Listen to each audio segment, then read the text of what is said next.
ನೋಡಿ friends, KPSC ಇಂದ recent ಆಗಿ ಒಂದು ಅಪ್ಡೇಟ್ ರಿಲೀಸ್ ಮಾಡಿದ್ದಾರೆ. ಸೊ ಯಾವುದಂತಾರೆ ಸಮಾಜ ಕಲ್ಯಾಣ ಇಲಾಖೆ ಅಪ್ಡೇಟ್ ಆಗಿರುತ್ತೆ. ಸೊ ಇದು ಬಂದ್ಬಿಟ್ಟು ವಿದ್ಯಾರ್ಥಿ ನಿಲಯ ವಾರ್ಡನ್ ಹುದ್ದೆಗಳ ಒಂದು ಆಯ್ಕೆ ಪಟ್ಟಿ ಹಾಗೂ ಹೆಚ್ಚುವರಿ ಆಯ್ಕೆ ಪಟ್ಟಿ ಆಗಿರುತ್ತೆ.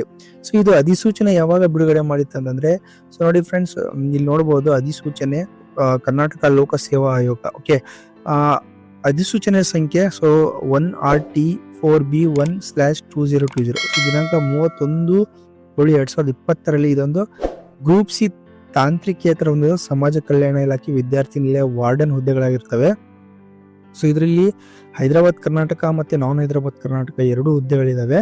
ಸೊ ಇದಕ್ಕೆ 11/8/2023 ಅಂತಿಮ ಆಯ್ಕೆ ಪಟ್ಟಿಯನ್ನು ಕೂಡ ಪ್ರಕಟಿಸಿರ್ತಾರೆ. ಓಕೆ, ಸೊ ಅದೇ ರೀತಿ ಪ್ರಸ್ತುತ ಕಾಲಕಾಲಕ್ಕೆ ತಿದ್ದುಪಡಿಯಾದ ಕರ್ನಾಟಕ ನಾಗರಿಕ ಸೇವೆಗಳ ಸ್ಪರ್ಧಾತ್ಮಕ ಪರೀಕ್ಷೆ ಮೂಲಕ ನೇರ ನೇಮಕಾತಿ ಹಾಗೂ ಆಯ್ಕೆ. ಸೊ ಸಾಮಾನ್ಯ ನಿಯಮಗಳು 2006-15 ತಿದ್ದುಪಡಿ ನಿಯಮಗಳ 8 ಅನ್ವಯ